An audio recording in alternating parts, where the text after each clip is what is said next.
Ուսանողների արժեքային կողմնորոշումները թվային դարաշրջանում հետազոտությունը արվել է 2023 թվականին։ Նախ եւ առաջ մենք փորձել ենք հասկանալ, թե առհասարակ ինչ է թվայնացումը, քանի որ այդ հասկացությունը մենք գործածում ենք, առօրյայում էլ ենք գործածում, գիտական գրականության մեջ ենք գործածում, բայց ինքը ճշգրտման կարիք ունի ամենայն հավանականությամբ, որովհետեւ թվայնացումը միայն թվային տեխնոլոգիաների կիրառումը չէ։ Եթե թվային տեխնոլոգիաների կիրառումը հաշվի առնենք, ապա մենք պետք է սկսենք 20-րդ դարի 70-80-ական թվականներից։ Բայց եթե մենք խոսում ենք թվայնացման մասին, որպես համընդհանուր գործընթացի, դա արդեն ավելի ուշ ժամանակաշրջանի է բնորոշ, արդեն մեր վերջին տասնամյակներին է բնորոշ, 21-րդ դարին է առավելապես բնորոշ։ Եվ թվայնացումը ստեցյալ եթե մենք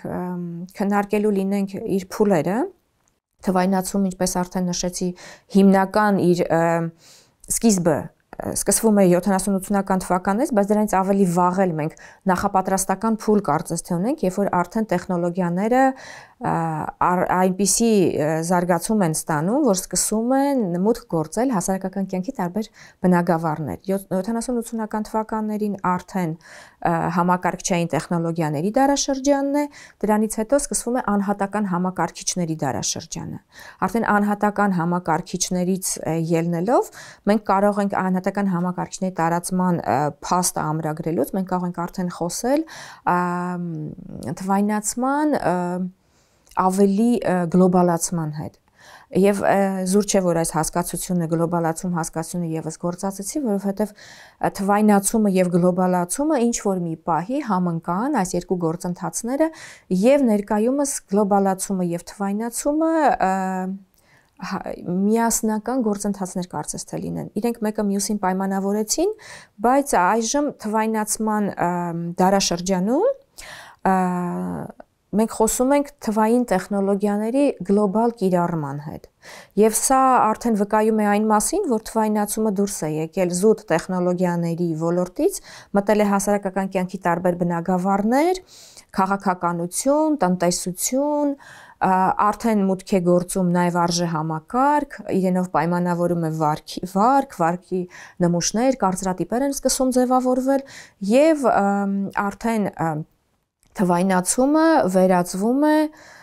սոցիոմշակութային գործոնի, սոցիոմշակութային միջավայր է ապահովում։ Այլևս թվայնացումից խուսափել հնարավոր չէ, դրանից խուսափել պետք էլ չի, որովհետև թվայնացումը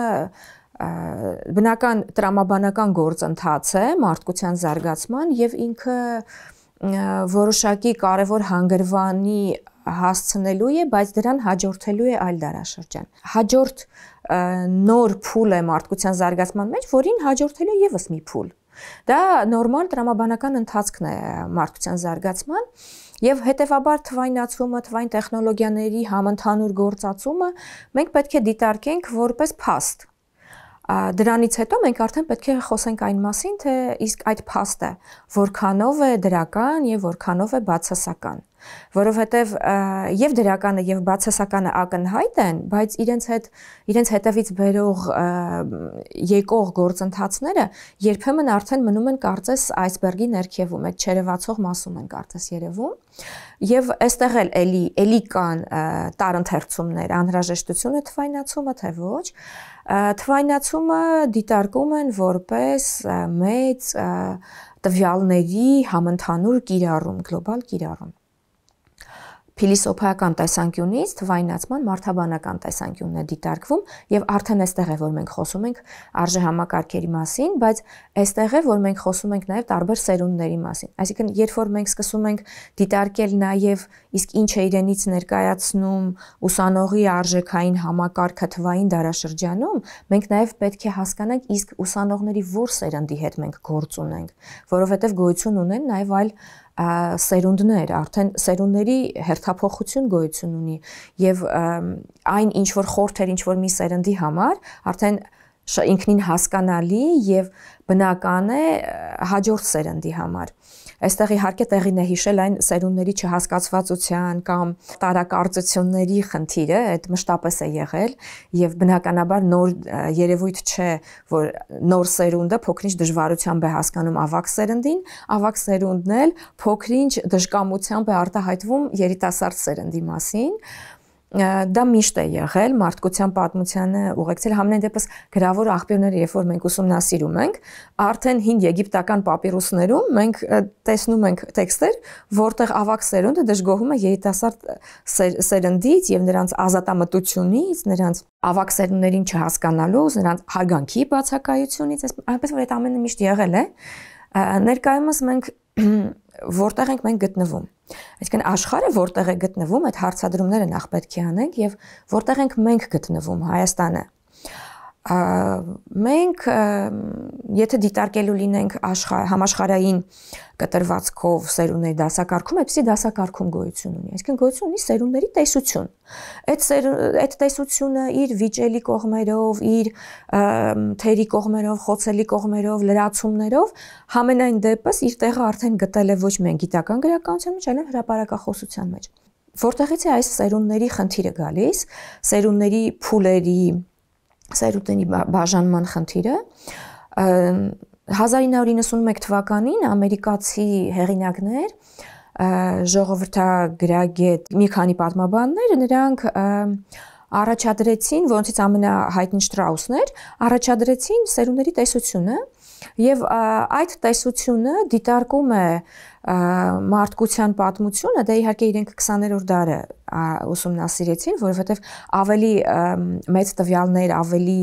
արժանահավատ տվյալներ նրանց հայտնի չէին,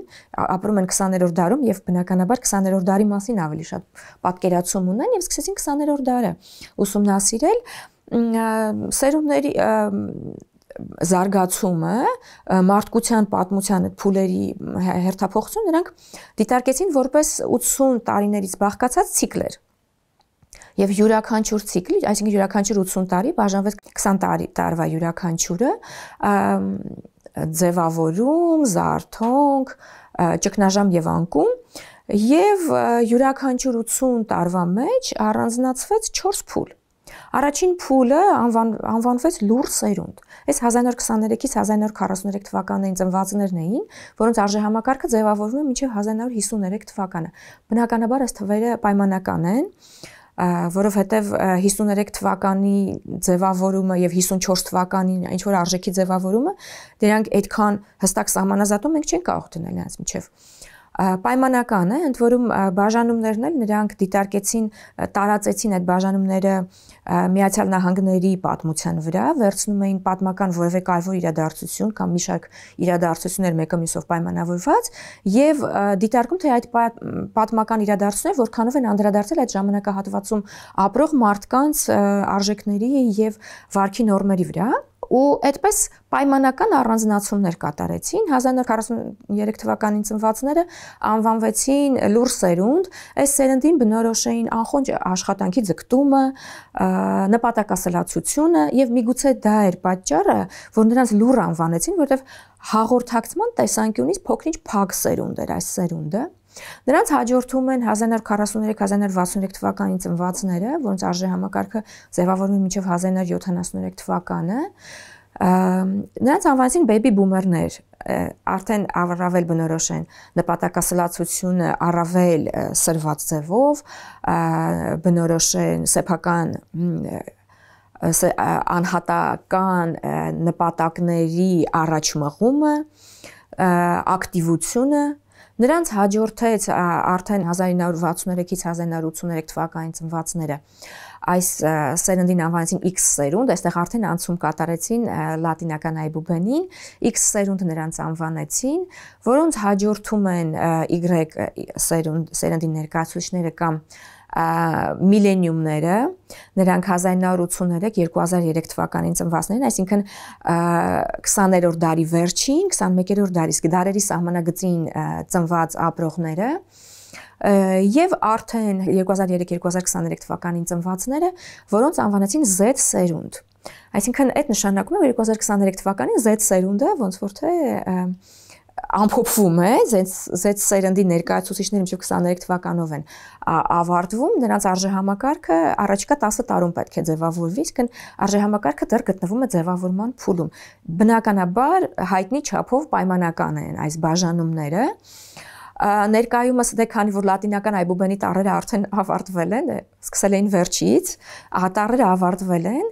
ուստի անցում կատարեցին արդեն այս նոր եկող, նոր ծնվածների սերնդի նշանակման համար անցում կատարեցին հունական այբուբենին եւ ներկայումս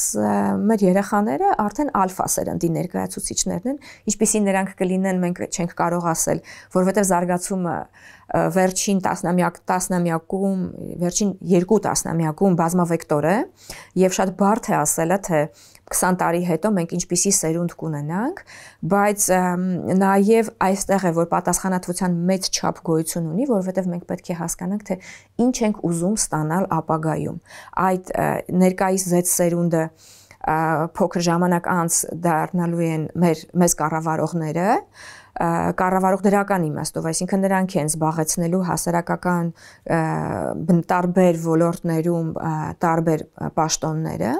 եւ հետեւաբար մենք պետք է հասկանանք թե ինչ ենք ուզում, ինչպիսին ենք ստանալու, նրանք արդեն ինչ որ չափով ձևավորված են, իսկ ինչպիսին ենք մենք ակնկալում, որ լինի հաջորդ սերունդը եւ մեր հետազոտության կարեւորությունը նաեւ պայմանավորված է դրանով։ Մենք փորձենք հասկանալ Հայաստանը որտեղ է գտնվում այս սերունդների բաժանման մեջ, սերունդների այս առանձնահատկությունների մեջ եւ փորձենք հասկանալ, իսկ մենք ինչ ենք ուզում։ Մենք ապագա Հայաստանում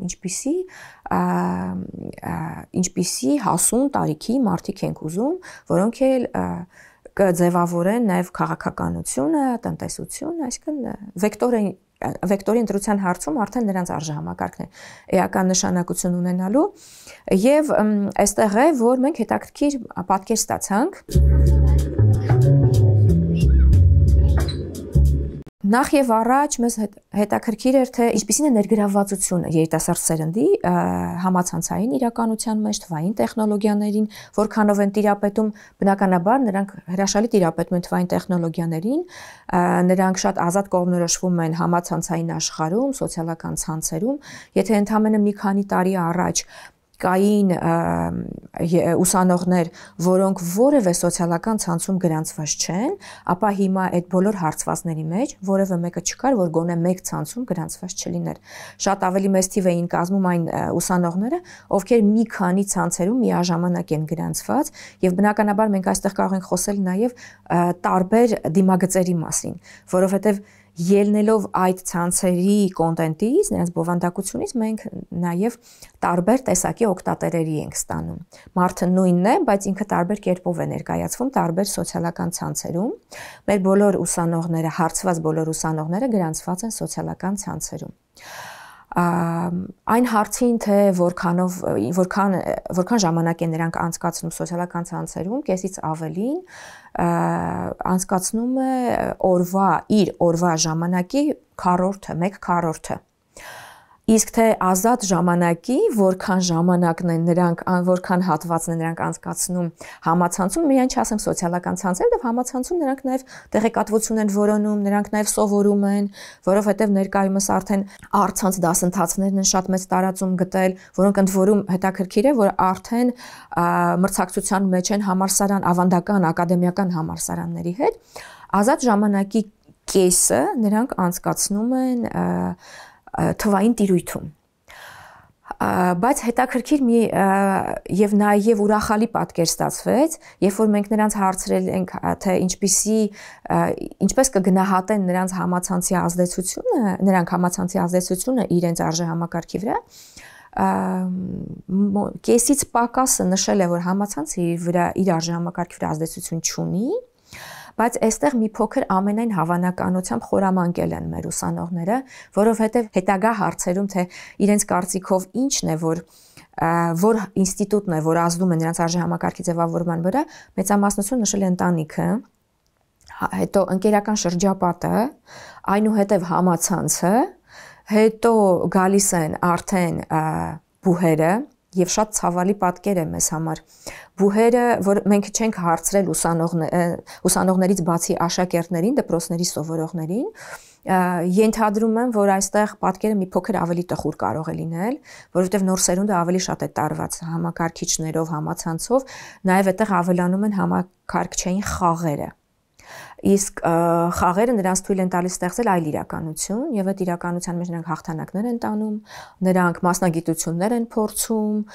նրանք ասում են չեմ ուզում բժիշկ լինել, չեմ ուզում իրավաբան լինել, չեմ ուզում ուսուցիչ լինել, որովհետեւ ես արդեն դա խաղացել եմ,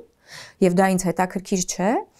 բայց տխուր պատկեր է, որովհետեւ բուհերը այստեղ մտածելու բան ունեն։ Այսինքն արժե համակարգի ուրախալի է, որ ընտանեկան արժեքները ազդեցություն ու մեծ ազդեցություն են գործում,